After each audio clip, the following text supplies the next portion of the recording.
लोग हमसे जलते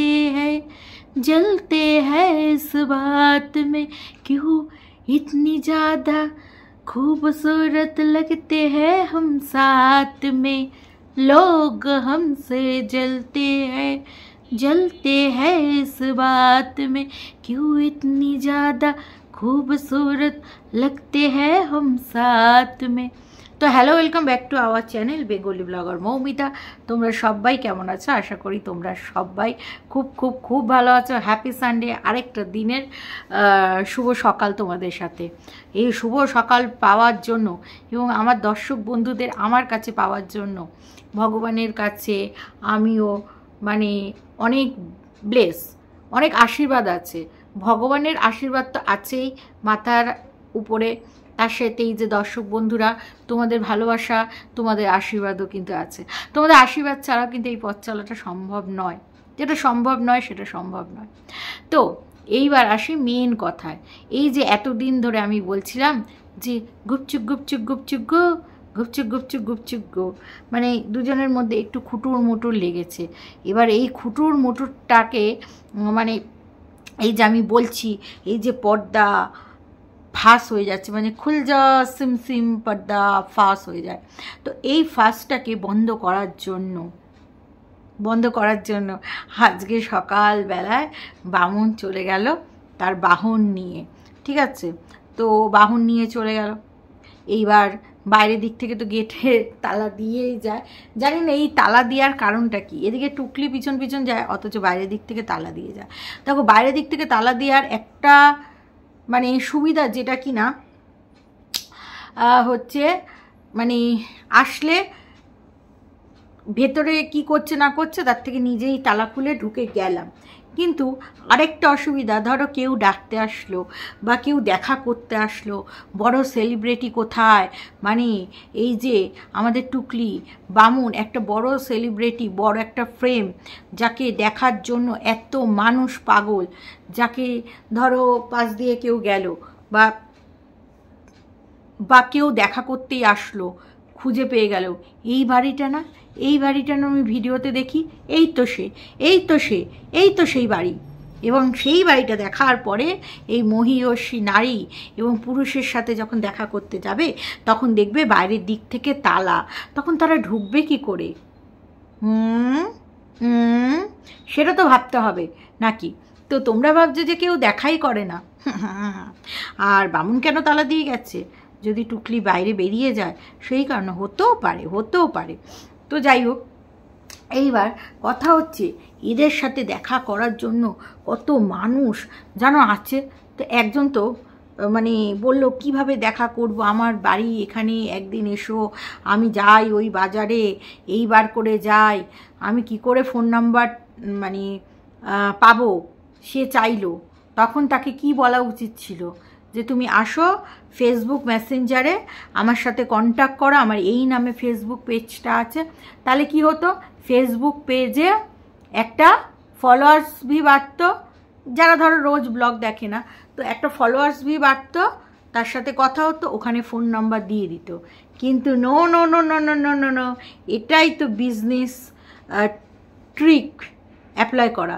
সেইটা হচ্ছে এই ওপেন ফোরামে সে চাইছে ফোন নাম্বার দিয়ে দিল। এবার সামনে পুজো টুজো আসছে, এবার পটানোর ব্যাপার আছে। সামনে পুজোর সময় যদি একজন কাছে এরকম মানে কেউ যদি দেখা করতে যায়, ওরে বাবা ফুলে ফেপে একাকার, ঠিক আছে? এবার তার সাথে ফুলে ফেপে একাকার, হ্যাঁ, তখন আমাদের দেখাবে, এই দেখো আমার ভালোবাসার মানুষ, এত মানুষ আমাকে নিয়ে এত কিছু বলার পরেও আমার ভালোবাসার মানুষ আমার সাথে দেখা করতে চাইছে। তারপর আবার এই কথাটাও বলবে, শুধু এই কথা বলবে না যে দেখা করতে চাইছে, দেখো আমি চাইনি তাও আমাকে গিফট দিল, দেখো কত দূর থেকে আসলো, আমারও ভালোবাসার মানুষ আছে। এবং আমি জানি যারা ভিডিও টিডিও বানায় সবারই কিছু না কিছু ভালোবাসার মানুষ আছে। সবাই তো আর নেগেটিভ ভিউয়ার্স হয় না, কিছু পজিটিভ ভিউয়ার্সও থাকে। তো আমার ভিউয়ার্সরা জানে, মানে লাইভে যখন যাই অনেকেই ফোন নাম্বার চায়, ঠিক আছে? তো আমি কিন্তু কাউকে ফোন নাম্বার দিই না, এবং সবাই জানে যে আমি ফোন নাম্বার দেবো না। তো সেই কারণে আমাকে ফোন নাম্বার কেউ চায় না। এবার ফোন নাম্বার দিয়ে আরেকটাও উদ্দেশ্য আছে, সেটা কি সেটাও তো বলবো। সেটা হচ্ছে ধরো এই চালাকি করে বলবে এই ঘুরতে টুরতে যায়, জানো তো আমার ট্যুর প্যাকেজিংয়ে যদি কেউ ঘুরতে টুরতে যায়, বুঝতে পেরেছ, সেই কারণে ফোন নাম্বারটা দিয়েছি, তাহলে ওই ফোন নাম্বার দিয়ে ঘুরতেও চলে যাবে। হ্যাঁ মানে কি বুদ্ধি, মানে ওপেন ফোরামে ফোন নাম্বার পর্যন্ত দিয়ে দিচ্ছে। ভাবো ভাবো, এই যে এত বড় বড় ব্লগারকে কত মানুষরা বলে আপনার ফোন নাম্বারটা দিন, আপনার সাথে দেখা করতে যায়, তারা শুধু লাভ সাইন দিয়ে মানে হার্ট দিয়ে সিম্বল দিয়ে বেরিয়ে যায়, রিয়াকশানটা ওইভাবেই দেয়, কিন্তু কোনোভাবে তাদের ঠিকানা রিভিল করতে চায় না, ফোন নম্বরও দিতে চায় না। কিন্তু এই যে আমাদের টুকলি মহারানী, সামনে পুজো আসছে না, একটু যদি দেখা সাক্ষাৎ করে তাতে মন্দ কি, তো সেই কারণে দেখা সাক্ষাৎ করতে যায়। আচ্ছা এই বিষয়টা তো গেল, তারপরে আসি ডালিয়া। হ্যাঁ চিকেন সেই কিনে এনেছিল, তো সেই চিকেনের বেস পিস দিয়ে ডালিয়া বানালো, চিকেন ডালিয়া। তো সেই চিকেন ডালিয়া খেয়েও গেল আবার নিয়েও গেল।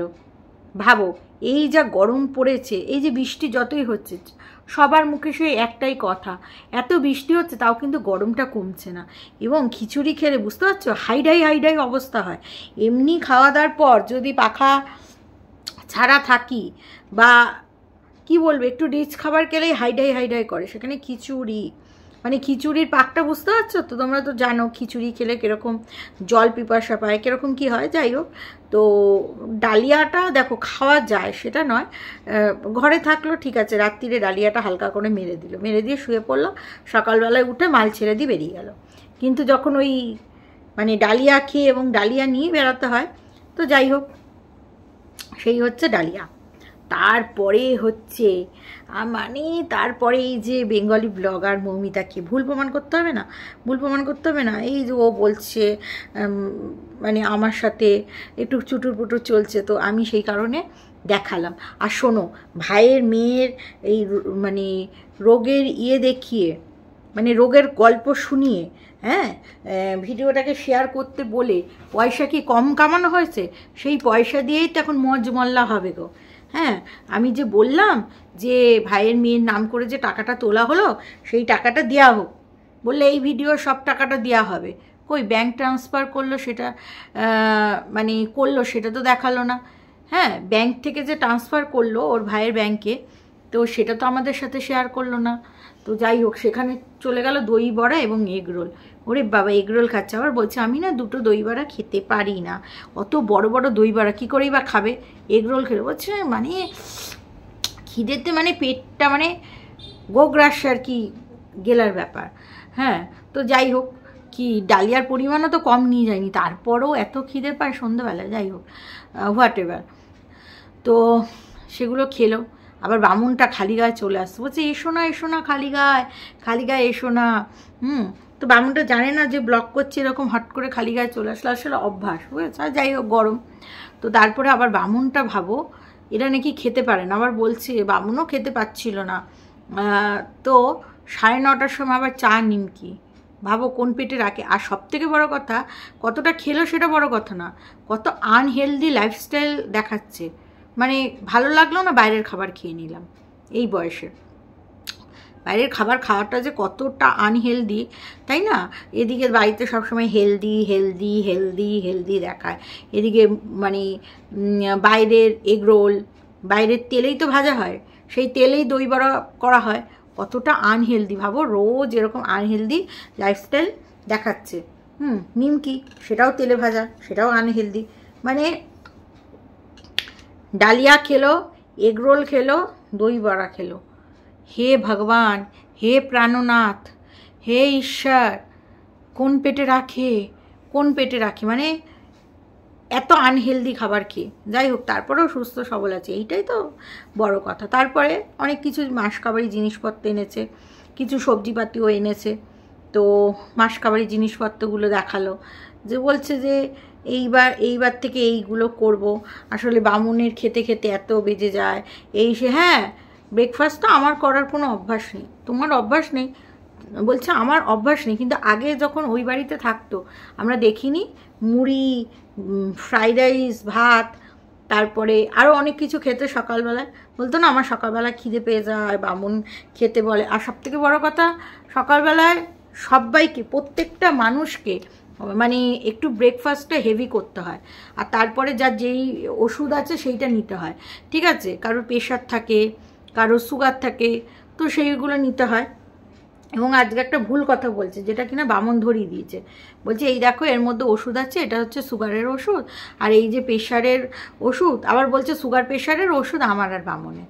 তখন বামন আবার ভুলটা ধরিয়ে দিল, কি বলছো? ওই যে ওখানে বেঙ্গলি ব্লগার মৌমিতা রয়েছে, বলো আমার সুগারের ওষুধ, তোমার আর আমার প্রেশারের ওষুধ। বললো হ্যাঁ আমি তো ওইটাই বললাম। মানে বেমানও মিথ্যা কথা বলে দিল। বামনটা কিন্তু ঠিক ধরেছে, আমার বামন ঠিক ধরেছে, কিন্তু ওই যে মিথ্যে কথা, মানে মিথ্যে চাল দিয়ে ভরা। তো যাই হোক, আজকে আবার চুড়িদার টুড়িদার পড়েছে, তারপরে শেষে কি বক্তব্য দিচ্ছে। হ্যাঁ, তো একজন দর্শক বলেছে কি ব্যাপার বলো তো, এত চুপচাপ। ভাইয়ের বউ গাতান দিচ্ছে, মানে বামুনের ভাইয়ের বউ গাতান দিচ্ছে, গাতান নিতে পারছে না, সত্যিগুলো সব বেরিয়ে আসবে, সেই জন্য চুপচাপ। আরে বাবা, ও যখনই চুপচাপ থাকে তখনই ভেবে নেবে যে একটা কূট বুদ্ধি, এ তো কূটনীতিবিদ, হ্যাঁ, তো একটা কূট বুদ্ধি নিশ্চয়ই মাথায় আছে, এরপরে কোনো বড় সড়ো কোনো একটা প্ল্যান ছক কষছে।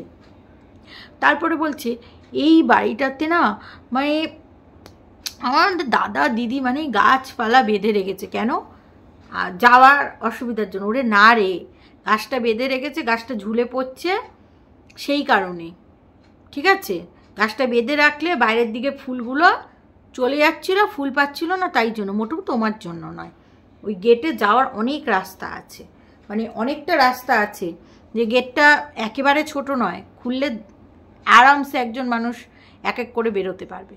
তারপরে বলছে দিদি বলছে তোমরা কি অক্লান্ত পরিশ্রম করো। হ্যাঁ দিদি, বুঝতে পারছি বাবা, যে আমার থেকেও বয়সে বেশি বুড়ি, আমাকে তো দিদি ডাকে, আর কি বলা যাবে। দিদি তো মনে মনে এটা ভাবছে, তারপরে ভাবছে এই বয়সও 60 বছর উপরে কি পরিশ্রম করছে, আমি তো করতেও পারবো না। কি এনার্জেটিক মহিলা, যেমন খেতে পারে সেরকম পরিশ্রম করতে পারে, এটা তো দিদি ভাবছে। আবার বলছে ওই উনি আর আমি এক বয়সী, মোটেও না বাবা, তুমি অনেক ওনার থেকে ছোট। এই উনি তোমার থেকে অনেক ছোট, আমি ভুল বলছি, উনি তোমার থেকে অনেক ছোট, দেখেই বোঝা যায়। এবার দিদিটা মানুষের ভদ্রতার খাতিরে রাখে, বলে দিদি আমাকে আশীর্বাদ করেছে। মানে লজ্জা করে না বলতে? ছোট মানুষ আবার কি আশীর্বাদ করবে, তোর থেকে তো ছোট। বলছে ওই যাই হোক, ব্লেসিং, ভালোবাসা, এই যে বলছে ভালো হবে, তবে তবে মানে দিদি বললেই ভালো হবে। দিদি যদি বলে যে ভালো হবে তাহলে কোটিপতি হবে, আর যদি দিদি বলে যে খারাপ হবে তাহলে হচ্ছে ভিখারি হয়ে যাবে। এটা কি কোনো কথা হলো? হ্যাঁ, আর আদৌ দিদি বলেছে কিনা, এখন কি আবার দিদি দিদি সিরিজ চালু হয়েছে নাকি? মানে দিদিকে ভিডিওতে পাঠানো হচ্ছে, দিদির প্রশংসা করা হচ্ছে, যাতে দিদি মানে কি বলবো, অ্যানিভার্সারিতে তো গিফট দিয়েছে, যদি একটা দুর্গাপুজোতে ঘাপাত করে কিছু একটা ঘাপানো যায়, সেই জন্য কি এত দিদি দিদি করা হচ্ছে? এই বলি তোর লজ্জা করে না? তোর হাঁটুর বয়সী ভদ্রমহিলাকে তুই দিদি ডাকিস? তোর থেকে কত ভদ্রমহিলা ছোট, তাকে কি করে দিদি ডাকিস? আর বলছিস আমরা সেম এজে, তাও আর কি ওই দিদি ডাকি, তাও আশীর্বাদ, তাও তো আশীর্বাদ আছে। আবার ছোটো মানুষের আবার কি আশীর্বাদ? মানে এত কচি সাজে নিজেকে, কি বলবো। হ্যাঁ, মানে ছোট ছেলেকে বিয়ে করেছে বলে, বামনের মতন ছোট ছেলেকে বিয়ে করেছে বলে এখন আর সেই কচিটিই সেজে বসে আছে, ওনার আর বয়স হচ্ছে না। বুঝতে পারছো তো দর্শক বন্ধুরা, এই তো হচ্ছে এর অবস্থা। তো মানে বোঝাতে চাইছি এই বাড়িটা আমার অনেক ভালো, মানে যাকে কি করে টেক্কা দেবে, তো টেক্কা তো কিছুতেই দিতে পারছে না, যা নয় বামনের ভাইয়ের বউ। তো ওই কারণে এখন ভাড়া, মানে শ্বশুরবাড়ির লোককে কী করে টেক্কা দেবে, ভাড়া ঠাড়া গুনতে হয়। তো 1 বছর হতে গেল, আর কয়েক মাস হলেই, আগস্ট হয়েছে, আগস্ট থেকে সেপ্টেম্বর, অক্টোবর, আর 2 মাস হয়ে গেলেই হচ্ছে তোমাদের হচ্ছে 1টি বছর হয়ে যাবে। তো এই প্রায় এই 1টা বছরের এই ভাড়া গুনতে হয়েছে, যে কম জ্বালা, সেই জন্য এখন খুব মানে প্রশংসা করছে। যাই হোক, ভালো ভালো। তো চলো দর্শক বন্ধুরা, এই ভিডিওটা এখানেই শেষ করছি। তোমরা সবাই ভালো থেকো, সুস্থ থেকো, লাভ ইউ অল।